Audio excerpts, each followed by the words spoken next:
¿Qué tal a todos nuestros seguidores de Sala de Prensa? Aquí estamos hoy con un nuevo invitado especial, el matemático de la Universidad de los Andes, doctor en matemáticas de la Universidad de Wisconsin y doctor honoris causa de la Universidad Internacional de Méndez Pelayo en España y de la Universidad Nacional de Córdoba, Argentina. Fue gobernador de Antioquia y alcalde de la ciudad de Medellín, precandidato y candidato a la presidencia de la República.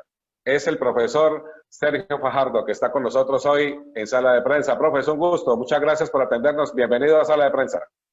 El gusto es mío, Oscar. Muchas gracias por invitarme a conversar con ustedes en sala de prensa y listo para que charlemos un rato. Gracias de nuevo. Profesor Fajardo, llega usted a la alcaldía de Medellín con el movimiento Compromiso Ciudadano en el 2003. En su mandato obtuvo una gran transformación, reconocimientos nacionales e internacionales. ¿Cómo va Medellín después de esa transformación de su administración y esas bases que usted dejó? ¿Hubo continuidad? ¿Hubo cosas que no se tuvieron en cuenta? ¿Qué necesitó? ¿Reforzamiento? ¿Cómo lo ve hoy en día? Bueno, recuerda, hagamos un poquito ya de historia, porque Sí, ya empieza a ser historia. Nosotros empezamos a hacer política hace 20 años y medio. En enero del año 2000 salimos a las calles y por primera vez en la historia de la ciudad se hizo una política diferente, caminando, entregando unos volantes. Caminamos por todo el territorio de una ciudad que estaba marcada por una violencia extrema, por un sufrimiento muy grande, que no vale la pena recordar, pero que esa era la realidad tangible de la ciudad de Medellín. Y nosotros cambiamos la política, cambiamos la mirada de lo que es la política, de la relación con la ciudadanía, construimos una propuesta de gobierno diferente a lo que se había construido anteriormente, derrotamos a los partidos políticos tradicionales y llegó al poder por primera vez en la historia de la ciudad movimiento cívico independiente alternativo. Y desde ese momento hasta el día de hoy, pues la ciudad se ha mantenido en ese espíritu, ¿cierto? De alternatividad. Eh, yo fui alcalde, después vino Alonso Salazar, que era un compañero nuestro, de nuestro movimiento. Después vino Aníbal Gaviria, quien se presentó más o menos de manera independiente, pero además nosotros lo apoyamos sustancialmente para que tuviera su triunfo en la ciudad de Medellín. En ese entonces yo fui candidato a la gobernación y gobernador de Antioquia. Después Federico Gutiérrez, que también se presentó como una persona alternativa, y el actual alcalde también se presentó como una persona alternativa. O sea, nosotros le cambiamos el rumbo a la ciudad en términos de la política y de lo que significa alternativo. Ahora, pues nosotros avanzamos significativamente, fue una ruptura potente, y precisamente pues esa fue la razón por la que tuvimos el reconocimiento, la apuesta por la transparencia, el desarrollo urbano de la ciudad, la apuesta por la educación, la cultura ciudadana, la capacidad de construir los espacios en los territorios con las mayores deficiencias sociales, la apuesta por la calidad de la vida de las personas, la lucha contra las desigualdades, en fin, hicimos toda una transición, una transformación muy potente sobre la cual se ha seguido avanzando con algunas variaciones. Y por supuesto, pues lo que nosotros hicimos empezó en enero del 2004 hasta el 2007, y ya ha pasado una cantidad de tiempo, ahora hay una cantidad de discusiones nuevas. Eh, ya no puedo decir yo que estamos siguiendo el mismo modelo que nosotros hicimos, pero fue la gran inspiración para toda esta transformación de la ciudad, y eso pues es difícil en Colombia, que haya en cierta medida una continuidad sobre una forma de entender el desarrollo de la ciudad, y nosotros lo hicimos. Eh, y fue potente, muy potente realmente, y yo me siento muy orgulloso de todo el trabajo que hicimos. ¿Cómo se puede demostrar que las sociedades pueden cambiar y pueden cambiar para bien? ese fenómeno se ha venido presentando en muchas regiones del país también, profe Fajardo. Por ejemplo, lo vimos en Bucaramanga con el caso del ingeniero Rodolfo Hernández. Lo hemos visto en otras regiones del país donde han llegado, digamos, nuevas caras, otras propuestas distintas a gobernar las regiones. No tengo ni la menor duda. Y de hecho ese es un fenómeno que se ha venido generalizando por toda Colombia, en diferentes lugares, con diferentes dimensiones de los municipios, departamentos.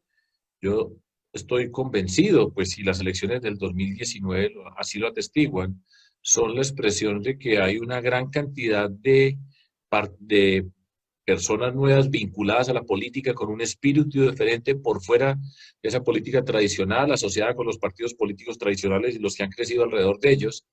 y el avance es sensible, hay una ciudadanía mucho más consciente, las personas tienen conciencia acerca de lo que son las desigualdades, la corrupción como un sistema que nos causa un daño profundo a nosotros, y esa ciudadanía está votando de manera masiva por personas, por movimientos, por expresiones alternativas dentro del mundo de la política, y eso es clave para la transformación de nuestro país. De hecho, para mí, el origen de todo esto, y fue la persona que a mí en primera instancia me inspiró, y de ahí aprendimos mucho, Juan Tanas Mocus en la ciudad de Bogotá, que estuvo en 1993, Sí. 1994, y él nos enseñó que se podía llegar al poder de una manera diferente, gobernar de una manera diferente, y ese para mí es el punto inicial de la presión política que hemos venido siguiendo.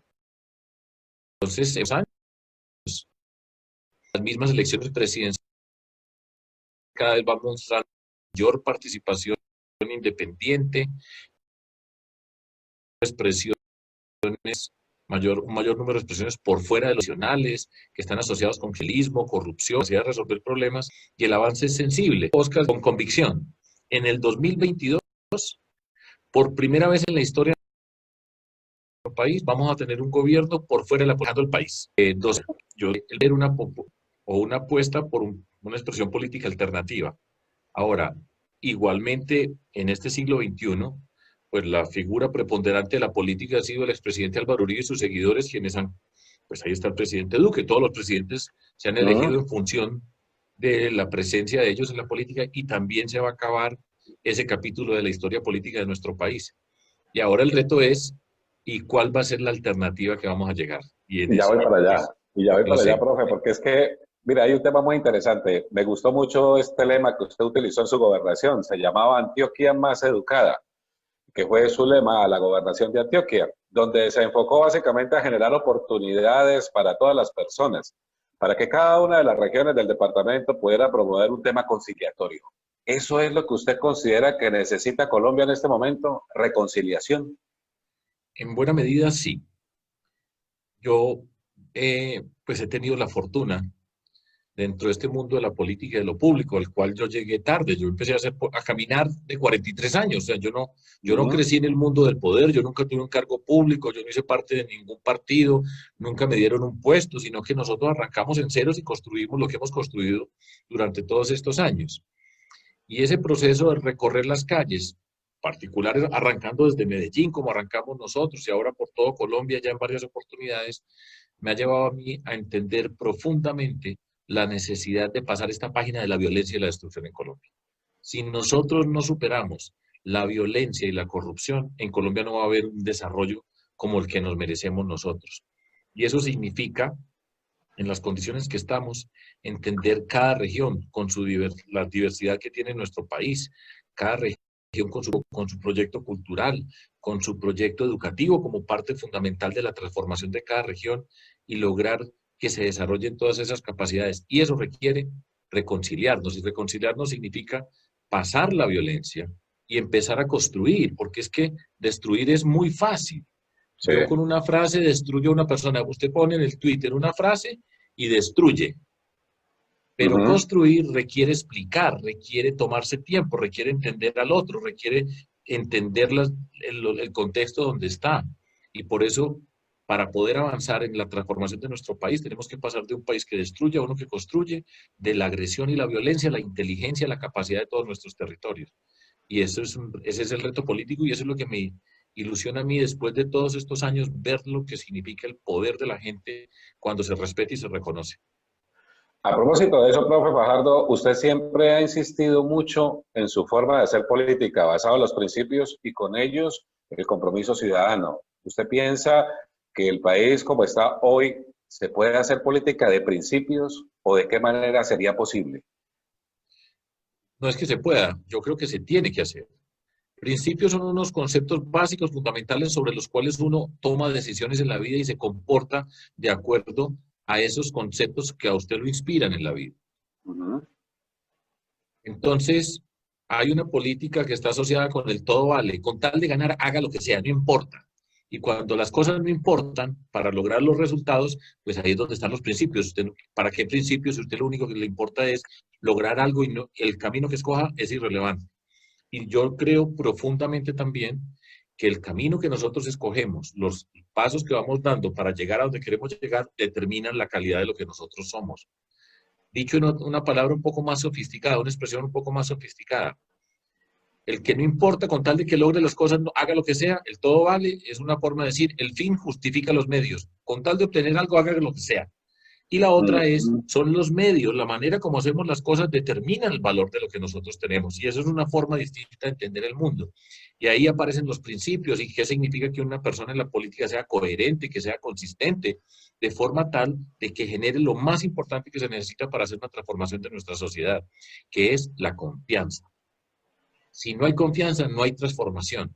Y uno de los retos y uno de los elementos más distintivos hoy de la sociedad colombiana es la desconfianza total en las diferentes instituciones.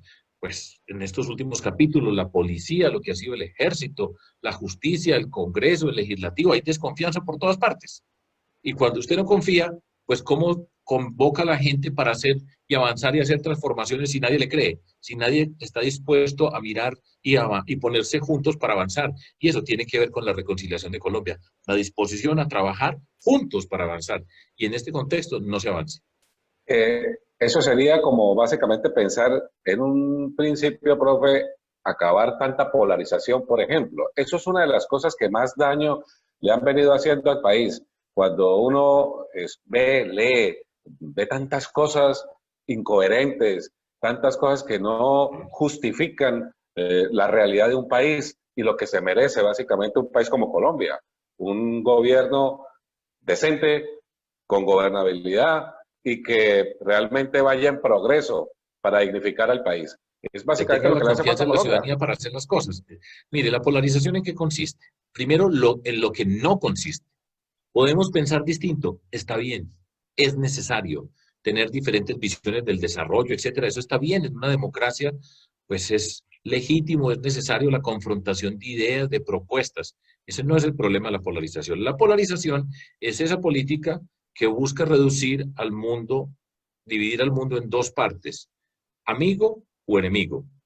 Y en una sociedad donde usted y yo solamente podemos hacer un amigo o enemigo, es una sociedad que se convierte en una sociedad de la agresión, del maltrato, porque al que no es mi amigo lo tengo que destruir y entonces agredir, maltratar, golpear para derrotarlo.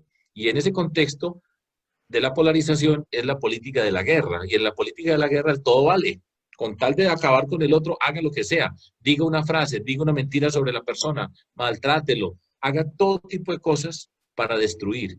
Y cuando usted tiene la política en ese terreno, no va a haber nada diferente a aumentar la amargura, la rabia, el resentimiento, y siempre jugando con la violencia como una expresión de la sociedad, y así no avanzamos nosotros. Entonces, por eso yo siempre he señalado la polarización, esos extremos que buscan reducir al mundo a dos, amigos o enemigos, son una fatalidad para Colombia. Y llama la atención, porque entonces son las frases y se repiten por todos lados, y se asocia pues con valentía. En una frase usted maltrata a una persona y destruye porque no es como usted quiere. Y así no puede ser una sociedad que va a avanzar. O mentir con convicción a tal nivel que se logra volver una realidad, ¿no? Pues no tanto volver una realidad, pero pretenden hacer eso. Hay una gente especialista en mentir y no se les mueve una pestaña y repiten y repiten y esa es una estrategia ya muy conocida. Repite una mentira hasta que eventualmente se convierte en una realidad o que mucha gente empieza a hacer de la mentira algo cierto y eso lo hacen. Entonces piense usted, cuando digo así, miren ustedes, si hay una persona que su forma permanente de actuar es mentir y engañar y maltratar al otro, imagínese esa persona conduciendo la sociedad. Ejemplos, ya tenemos bastantes.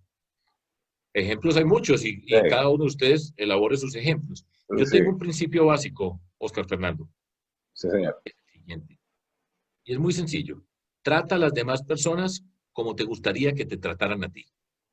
Eso es una forma de entender y yo quiero respetar al demás, al diferente, reconocerlo, tener empatía, solidaridad para poder avanzar. Hay gente que no le gusta eso y hay gente que dice, no, pues eso no. Y dije, pues yo creo que sí. Para una sociedad como la colombiana, donde hemos tenido la violencia permanentemente, la corrupción permanentemente, si no cambiamos esa forma de la política y no nos tratamos de una manera diferente, no va a haber posibilidad de que avancemos. Siempre hay gente valiosa, siempre hay gente que hace cosas potentes, que la luchan por todo el territorio. La gente de Colombia permanentemente está luchando, pero si no creamos las condiciones para que esa lucha tenga sentido, para que las personas puedan avanzar, para que podamos hacer de Colombia un proyecto, por ejemplo, donde el desarrollo rural sea fundamental, donde hagamos de la seguridad alimentaria un proyecto estratégico del país, donde el tema del cambio climático y el desarrollo ambiental sean parte de un proyecto estratégico del país, donde entendamos las dimensiones de este desempleo tan extraordinario de jóvenes, de mujeres, para acompañarlos y dar oportunidades, incorporar el conocimiento al desarrollo, todo eso es lo que nosotros tenemos que hacer, pero con violencia, con rabia, nunca, no pasa, no va a pasar. Eh, esa confianza, profe, podríamos empezar a generarla haciendo política desde la calle, por ejemplo, cercano a la ciudadanía, para generar más confianza, o ir a la comunidad, acercarla más. Pues ese fue nuestro principio desde el primer día. Yo les hago, como les digo al comienzo, un poco de historia ya. Enero del año 2000, ciudad de Medellín. Somos un grupo muy reducido de personas que decimos, nos atrevemos a participar en política. Y lo primero que hacemos es que no la vamos a hacer como la han hecho los otros. Y no tuvimos herencia, nadie nos entregó nada, no pertenecimos a ningún movimiento de ningún tipo y arrancamos a trabajar nosotros en conjunto.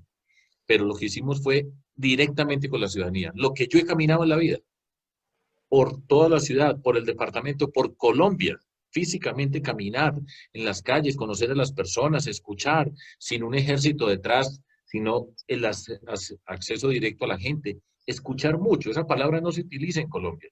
El político predica, pero no escucha.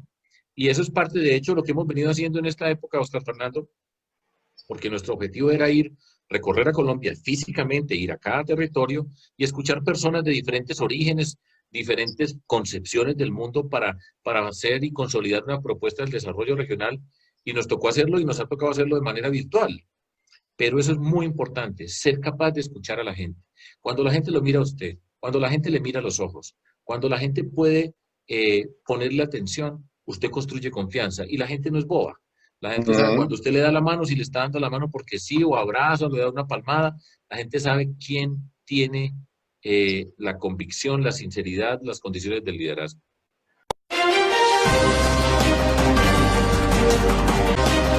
Profe, usted ha sido muy enfático en los últimos días e incluso hace un par de días tuiteó que si en Colombia, o que si Colombia quería transformarse, debe descentralizarse y tener una apuesta decidida por el desarrollo regional. ¿Cómo sería esa propuesta, profe? Pues mire, nosotros estamos trabajando en ese tema. Yo hago un pequeño preámbulo. Yo fui gobernador de Antioquia. Antioquia tiene, para ilustrarles a ustedes, 6,5 millones de habitantes, 125 municipios. Antioquia tiene más habitantes que Panamá, que Uruguay, que Costa Rica, que muchos países. O sea, y es de una complejidad tremenda, como parte de nuestra Colombia, lo mismo, las diferentes regiones. Y entonces, esa forma es, usted en cada región tiene que identificar cuáles son las capacidades de la región.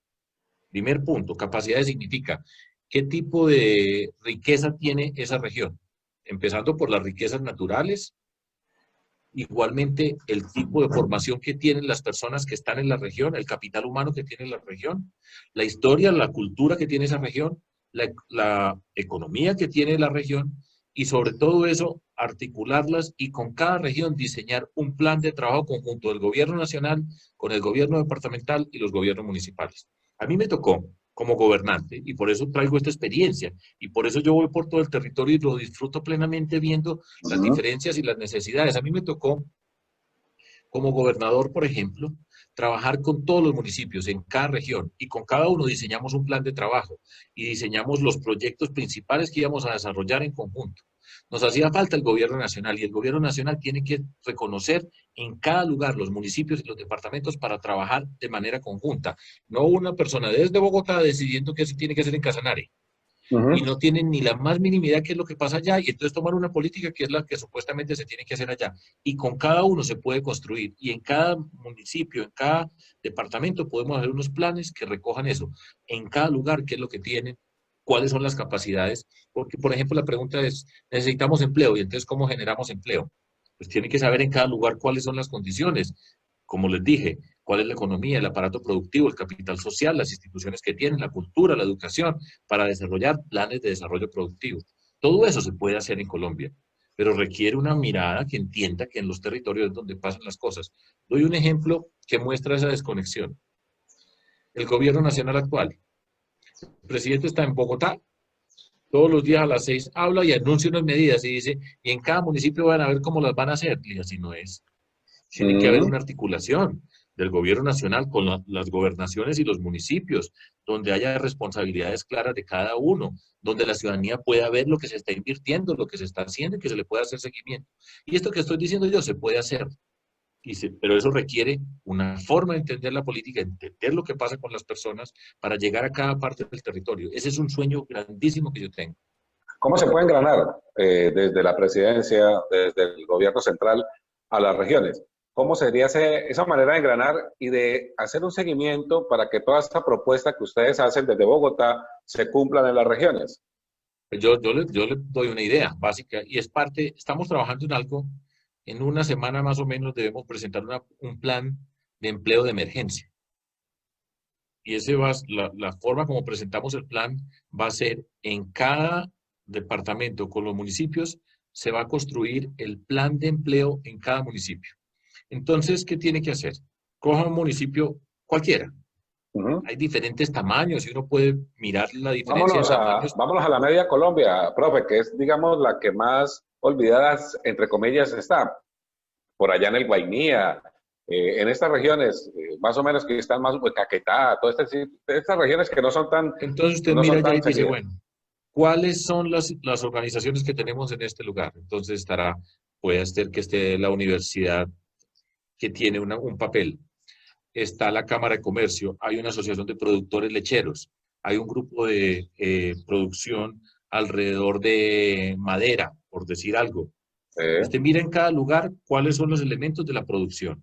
Mira qué educación tiene con las personas. Y con la alcaldía, acompañado por la gobernación y después coordinado por el gobierno nacional, dice, nosotros podemos hacer este tipo de obras ya. Cuando dicen vías terciarias, serían vías terciarias, pero para unir este corregimiento con este otro corregimiento o con el municipio, porque aquí hay producción de cacao que nosotros necesitamos transportar y vamos a hacer el plan de apoyo de la agricultura con acompañamiento técnico a la producción de cacao. Y usted puede hacerlo en cada lugar y no es tan difícil. Y digo que no es tan difícil porque lo hemos hecho. O sea, no es porque yo piense, sino porque lo hemos hecho. Y usted en cada lugar puede hacer eso. Cada alcaldía con un poco de apoyo es capaz de identificar dónde están las necesidades, dónde están las posibilidades que tiene, y usted empieza a hacer eso en cada municipio, lo recoge con cada departamento y después tiene, con la articulación del gobierno nacional, lo puede hacer y poner a funcionar en todos los lugares de Colombia. Eso se y, puede hacer. Así como y uno en una ciudad, usted lo puede hacer comuna por comuna. En cada ciudad, coja Yopal, y en Yopal puede hacer esto. En cada barrio, cada comuna que tenga usted, identifica cuáles son las condiciones, cuáles son las necesidades más importantes en ese territorio. Se necesita la escuela que falta, hay unas vías que no funcionan, se necesita un puesto de salud para tal cosa. Usted puede empezar a mirar todo eso y lo va recogiendo. nosotros, Eso, profe, pues, discúlpeme, nosotros, por ejemplo, en estas regiones, hablamos del engranaje en vías terciarias, por ejemplo, que son tan importantes para el desarrollo. En el caso de Casanare, de Boyacá, de Cundinamarca y Santander, que es casi un solo corredor. Esas regiones, de lo que uno más escucha de las personas es que las vías terciarias son las vías que más están olvidadas, que no tienen un recurso para mejorarlas. Y básicamente de ahí es donde sale el progreso de estos departamentos. claro. Digamos, departamentos como Casanare en ciertas vías terciarias, pues tienen, digamos, algo arreglado por el tema de las petroleras, pero municipios de Boyacá, municipios de Santander, municipios de Cundinamarca, que también engranan una cadena productiva, están totalmente olvidadas. ¿Cómo llegar a esas regiones, profe? Y esto es relativamente, Y el seguimiento. entre comillas, sencillo. ¿Sí? Entonces usted va, fíjese, le cuento una anécdota personal. En esta pandemia, yo he pasado la pandemia en Boyacá, en un pequeño Uh-huh. pueblo de Boyacá que se llama Sáchica, cerca de Villa de Leyva. 6 meses, nunca me imaginé en la vida que iba a estar, y me ha servido para aprender mucho, para conocer cómo funciona la comunidad, muy especial. Entonces, ¿cómo hacíamos nosotros para las vías terciarias? En cada municipio, ¿cuáles son las vías terciarias que se necesitan? Clasifíquelas por prioridades. ¿Cuál es la primera prioridad? ¿Cuánta gente vive en un lugar y en el otro para conectarlos? 2, ¿cuál es la producción que hay en esas vías, en ese sector? Entonces, ¿hay producción de algún tipo? Pues uno las tiene que priorizar, no las va a hacer todas de una vez, pero entonces prioriza teniendo población, teniendo producción, y hace usted la lista y recoge esas listas de todas las vías terciarias que hay en los municipios de Boyacá. Las articula con la gobernación. La gobernación mira cada municipio qué recursos tiene. Tiene unos recursos de regalías, puede aportar una parte para construir vías terciarias. El departamento tiene unos recursos, puede aportar para esas vías terciarias, y la nación, articulada con ellos, tiene ese gran programa y hace una apuesta por financiar unas vías terciarias, y siempre que haga una vía, siempre esté pensando cuál es el desarrollo productivo alrededor de la vía. Entonces usted va a descubrir, necesitamos ayuda tecnológica para avanzar con este tipo de cultivos que tenemos en el departamento. Entonces usted diseña cuáles son las ayudas tecnológicas para los cultivos que tiene. Y entonces puede decir, necesitamos una escuela con el SENA, por ejemplo, para formar campesinos en estos temas que vamos a ir desarrollando, y hace lo que se llama una escuela de campo, donde reúne gente, crea un proyecto de asociatividad y tiene la vía, tiene la asociatividad, tiene la formación, y después tiene que pensar y cómo vamos a mover estos productos y cómo los vamos a comercializar. Así se hace, pero lugar por lugar. Esa es la forma de hacerlo. Y cuando usted está encima y está diciendo, vamos a hacerlo, y cada uno tiene responsabilidad, alcalde, ¿dónde está su municipio? Si el alcalde no se mueve, el municipio queda rezagado. Tiene que responder, ¿quiénes están ahí? ¿Qué hubo, gobernador? ¿Dónde está para que trabajemos juntos y nos articulamos? Esas cosas se pueden hacer. Parece como ficción, pero es cierto. Pero mire los problemas que hay. De nuevo, mi experiencia como gobernador. Antioquia, que es un departamento que tiene una gran parte rural también, como todos, y necesita vías terciarias por todos lados. Hay una parte que está en Medellín y eso, que tiene mayor riqueza y todo desarrollo. Pero por fuera, la cantidad de necesidades son como toda Colombia, tiene una cantidad de necesidades. Pero fíjese usted que entonces vamos a hacer un programa de desarrollo rural con agricultura. ¿Y sabe cuántos ministros de agricultura me tocó a mí, como siendo yo gobernador? ¿Cuántos ministros hubo? 4. Entonces eran 4 ministros de agricultura, y cada que llega un nuevo ministro llega con un nuevo programa, llega con otra gente. Entonces, ¿dónde está la organización? Entonces, arranque de cero. Es un problema. Así nunca se va a hacer un buen programa de desarrollo rural. 4 ministros. Entonces usted tiene que tener los programas, tiene que tener en cada municipio bien diseñados, articulados. Me tocaron 4 ministros de Minas y Energía. Entonces, ¿cómo hace uno para que el gobierno nacional llegue a los territorios? No llega. Difícil. O sea, es importante que la continuidad de sus colaboradores en un eventual caso de gobierno nacional estén permanentemente, duren en los ministerios, para poderle dar seguimiento y, digamos, cumplimiento a lo que se pretende en las regiones, ¿no? En la medida de lo posible, sí, pero arranquemos con el programa para cada región. Yo me sueño esto, Oscar Fernando. Cada departamento de Colombia, 5 proyectos estratégicos que vamos a desarrollar en cada departamento. Con el gobierno nacional articulado. Esos son estratégicos, podemos hacer otros, pero 5 sobre los cuales vamos a responder. Y los tenemos diseñados, y quiénes son los responsables, cuánto pone cada uno, cómo ponemos, cómo es el esquema de seguimiento para que no se vayan a robar un peso, cómo rendimos cuenta permanentemente. Cada 6 meses damos el avance sobre esos 5 proyectos. Estoy hablando de un número, pues, para ilustrar. Y esas cosas se pueden hacer. ¿Ustedes tienen idea cuáles son los proyectos principales que se están haciendo en Casanare? Es muy difícil. Usted diga, mire cómo están avanzando, llevamos 6 meses, llevamos 1 año y se avanzó esto, aquí están los responsables. Ese tipo de cosas no se hacen, y son sencillas, pero requiere una forma de entender el desarrollo, una forma de entender la política y una forma de comprometerse con los territorios. Y eso se puede hacer, y nosotros lo podemos hacer en Colombia.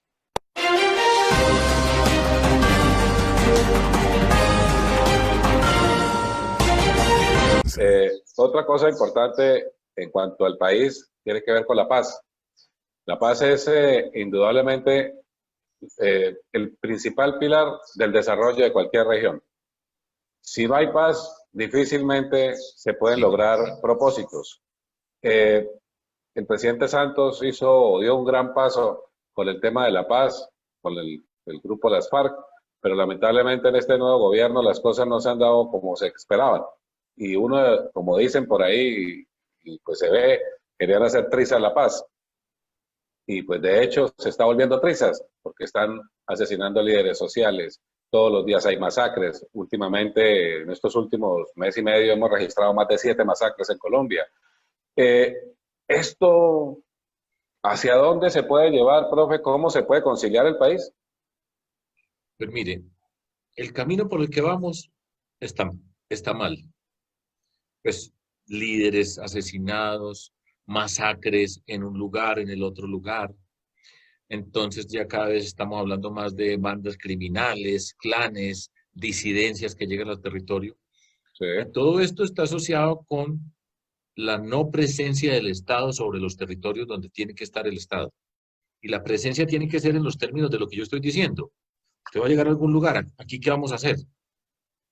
No solamente la fuerza pública que se necesita, sino cuáles son los planes de desarrollo en cada lugar del territorio. Y esa es la única forma como nosotros vamos a poder avanzar en Colombia. Pero tener eso como una prioridad de nuestro país. ¿No? Yo veo, por ejemplo, es algo que había avanzado la fuerza pública en Colombia, era la capacidad de enfrentar grupos armados, ilegales, guerrillas, pero eso pareciera que se está disminuyendo. Y nosotros tenemos que tener la presencia de la fuerza pública y siempre la presencia social del Estado para avanzar en esos programas. No hay otra fórmula distinta para hacer las cosas. Ahora, lo primero es la voluntad política para hacerlo. Y la voluntad política significa, vamos a hacer esto, vamos a hacer seguimiento, le vamos a explicar a la ciudadanía, vamos a mostrar cómo se hace y estar encima de cada lugar viendo cómo se transforma. Era que en los temas que se han venido suscitando últimamente, la semana anterior en Bogotá, ayer, que el presidente no ha manejado bien la situación. El manejo del presidente no ha sido, desde mi perspectiva, correcto e ilustrémoslo con lo que ocurrió en Bogotá y lo que ha venido pasando. Un asesinato. El señor Javier Ordóñez fue asesinado por unos miembros de la policía. Eso queda grabado, están los testimonios y por supuesto pues eso suscita pues una indignación profunda en cualquier ser humano con un mínimo de razón y de corazón. Eso suscita un malestar muy grande. Y lo primero que tiene que hacer un gobernante es entender los sentimientos de la ciudadanía y conectarse con esos sentimientos. De una forma u otra eso se llama empatía. Y lo primero que tienen que hacer, pienso yo, es convocar, reconocer el dolor, reconocer lo que se hizo mal hecho, lo que fue un acto bárbaro de destrucción y transmitirle a la ciudadanía que eso que ocurrió allí le duele, lo siente y es una vergüenza para nosotros y sobre eso se tiene que cambiar las cosas. No lo hizo el señor presidente. No. Rápidamente en temas cortos por el tiempo, porque usted tiene compromisos y nosotros el tiempo también se nos está terminando, pero muy rápidamente, profe, ¿cuál es su concepto que le merecen las opiniones emitidas por el presidente Duque en el caso Uribe? Yo creo que fue una equivocación en el sentido de ser el presidente. El presidente, la primera responsabilidad que tiene es con las instituciones en Colombia. Ese es el papel de un presidente. Ahora, pero lo que hizo él fue mezclar su papel de presidente al mismo tiempo con sus sentimientos con respecto al expresidente Álvaro Uribe, que él los puede tener. Eso no tiene nada de malo que él tenga admiración, lo que quiera señalar. Y también al mismo tiempo con su partido. Y cuando usted mezcla todas esas cosas, entonces pierde la figura del presidente porque el presidente primero que todo está con las instituciones. En otra parte puede manifestar sus sentimientos por una persona. Eso no tiene nada de raro ni de malo, pero hacerlo como lo hizo, a mi modo de ver, fue equivocado porque es un mensaje que mezcló lo que no se tiene que mezclar, porque lo primero del gobernante es la institucionalidad. ¿Usted cómo ha visto que los entes de control del país sean amigos del presidente? Yo creo profundamente en la separación de poderes en todos los niveles. Yo creo en que los entes de control, las cortes, todos tienen que tener una independencia y no son personas asociadas con el poder del presidente. Y eso no quiere decir que porque sean amigos del presidente pues sean malos o estén haciendo malas cosas. Pero en un país que necesita tener confianza, que necesita transparencia para todas las cosas, que sean independientes. Y eso, de nuevo, es una decisión política. Yo no voy a decir que el contralor, porque es amigo del No, presidente o amigo de otro, es un señor malo. no. No creo que tenga que ser así, no lo diría así, pero siempre en Colombia siempre está la desconfianza. Y cuando hay la desconfianza, se queda, ¿cómo será Eso, esto? eso, esa elección de entes de control, ¿no sería mejor hacerlas por elección popular? No, yo no creo. Podemos buscar un mecanismo meritocrático alternativo eh, donde personas con las mejores cualidades de nuestra sociedad, que pueden ser de cualquier partido, o sea, yo no estoy diciendo que, Mm. pero con una personalidad, con un reconocimiento, con una idoneidad, sean escogidas en un proceso de selección meritocrático. Yo creo que eso se puede hacer y tenemos la gente en Colombia para hacerlo, pero no por elección popular. Eso de poner a competir y como se compite aquí, Ajá. entonces Profe, finalmente, ¿cómo ve usted la aspiración presidencial del ingeniero Rodolfo Hernández y si lo ha llamado a hacer alguna coalición? yo he hablado con Rodolfo varias veces, desde antes de que fuera alcalde.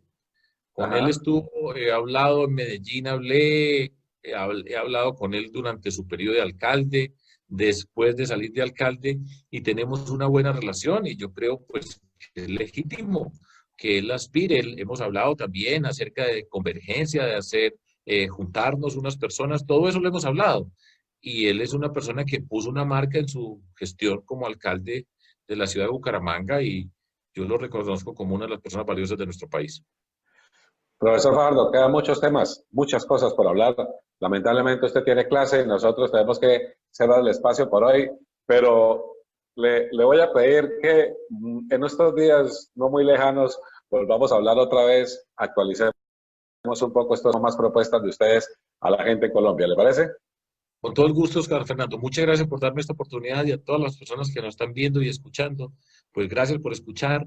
Apostémosle a una transición política por fuera de los extremos. No nos dejemos llevar al territorio de la agresión, de la trampa, de la mentira, del insulto, porque ahí lo único que va a salir es violencia y corrupción. Y esa siempre la pagan las personas que tienen las mayores necesidades, las regiones con las mayores necesidades.